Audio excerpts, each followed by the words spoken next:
The latest news poll suggests that Premier Daniel Andrews' handling of the second wave has the backing of most Victorians, while nearly two-thirds of Australian voters rate the state's lockdown as about right. Joining me to discuss this and more is the federal member for Goldstein, Tim Wilson.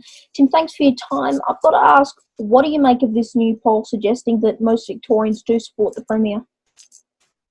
Well, I think we need to be realistic. It's that most people want the state government to succeed. We're in a pandemic. It's a crisis that's affecting everybody. We want the state government ultimately to be successful in containing the spread of this virus. But that's a very different thing from thinking they've gone about it the right way. It's a very different thing from understanding the full consequences or the long tail of human impact that will come as a result of the state government's approach. And so I think there's a wish for the state government to do well in the immediate term, but I think it's going to become very obvious to everybody how misplaced their strategy has become. How would you have handled it differently if you were Premier, if you were in that situation? Because obviously the lockdown is one of the most controversial parts. Would you have implemented a lockdown? So I think there's a fundamental error in the way the state government is approaching the pandemic, because it seems to be a strategy based on the idea that you can rid the community of a virus. Whether we wish it or not, that is basically impossible to do so, or if we do, only for a temporary period of time. The state government has started from a proposition which is to assume that everything should be shut and then that they get to decide what should be open. I would approach it differently by taking the approach that we need a sustainable solution that recognises that the virus may be with us for some time, and looking at how we can have as normal life as possible and then targeted measures specifically to stop the spread of the virus. And it's a very different approach. Their approach is essentially top-down. The Premier and his boffins make all the decisions about what Victorians can do. Mine is built on understanding that free people should be able to decide, they should be encouraged to take responsibility, and that we should have targeted measures when there's established and known risk associated with behaviour. There have been calls for the Premier to resign, both from people just on Twitter, but also many politicians, including many in the Liberal Party. Do you believe he should resign? And if so, do you think he will before the next state election?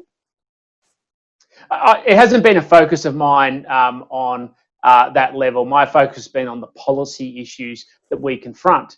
And of course, I think in practice during this period, we need whomever is in the role they're in to keep finishing their job, and then there'll be time for accountability after that. But I think the state government needs to seriously reassess some of its decision making and some of its plans. I don't think that, for instance, measures like the curfew are justified. We were told, or we were sold, that it was done on the basis of health need. Since that has been said, the Chief Health Officer, Brett Sutton, has come in and said he didn't request it and it wasn't needed. We were then told it was on the basis of public order and simplicity. And the Chief of Police has come out and said it isn't necessary or needed. So I think removing some of the measures which are unjustified, which have no basis, would build public confidence. We've seen plenty of protests happen over the past few weeks calling for the Premier to resign and for the lockdown to end. Now, I know at least one of the most recent ones actually happened in your electorate, or at least quite close to it. What are your thoughts on the so-called Freedom Day rallies, and do you believe they should be allowed?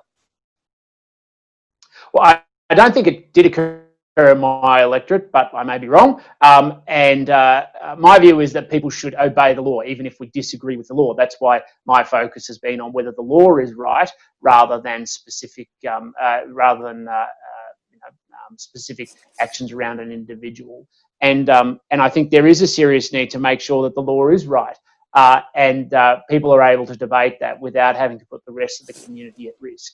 I just wish the state government would establish a consistent standard around imposing measures and penalties. We've seen that they won't impose penalties on people who've broken the quarantine rules, but they will break them. They will give them fines if they've broken them for protesting.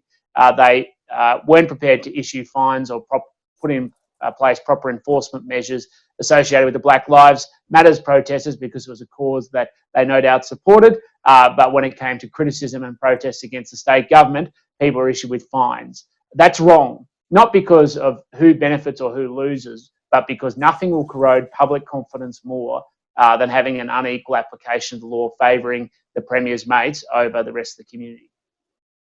Now, one of the many things that these protests and even some politicians are saying is that mandatory masks, the curfew and the lockdown are actually a breach of their human rights. Now, you are the former Human Rights Commissioner. Is any of that actually a breach of human rights?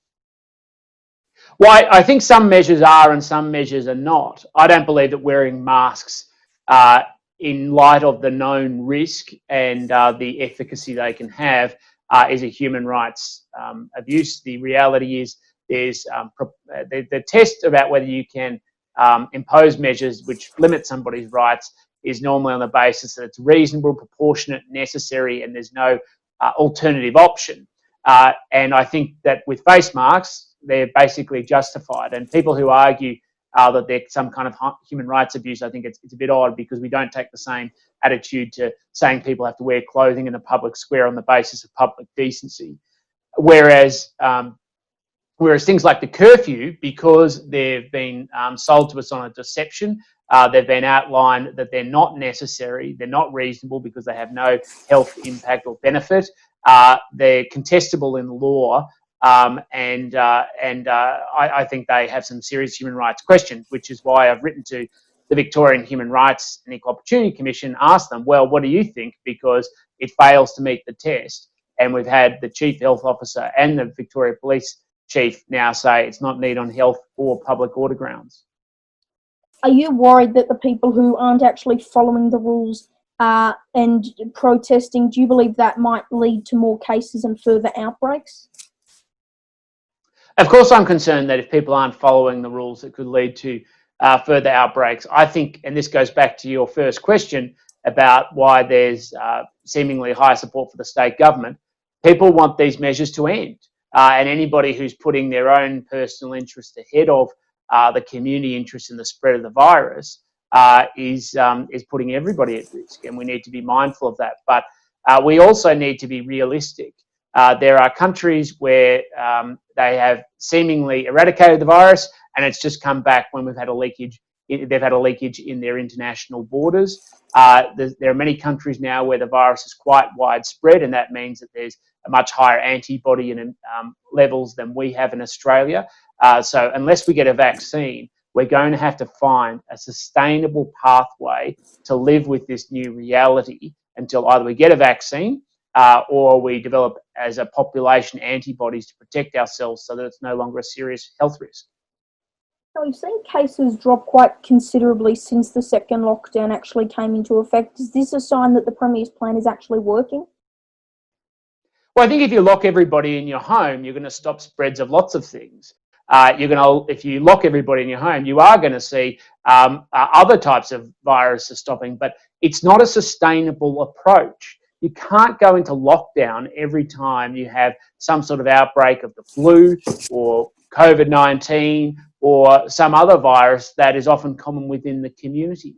And we also need to acknowledge the cost it is for other health conditions that aren't identified because people aren't visiting the doctor, the cost of delaying elective surgeries to human health, the cost to mental health, and obviously in the most extreme form, the risk of suicide, as well as, of course, all of the economic costs that flow from people not having employment and jobs, which can compound mental health risks. So you can argue that there is an efficacy to their plan. What nobody's factoring in, or what they're not factoring in, is the long tail of human carnage that is going to flow as a consequence of it. And it's deeply irresponsible to take a narrow focus. Public policy and elected politicians are elected to take decisions and be held accountable and responsible for weighting competing objectives in public policy. What we've got at the moment is a state government looking through a singular lens without any regard for the broader consequences, and largely hiding behind the basis that a computer model has told them that's what to do. That's not taking responsibility, that's abrogating or avoiding responsibility. Right, appreciate your time today, Tim Wilson. Thanks very much. Thank you very much.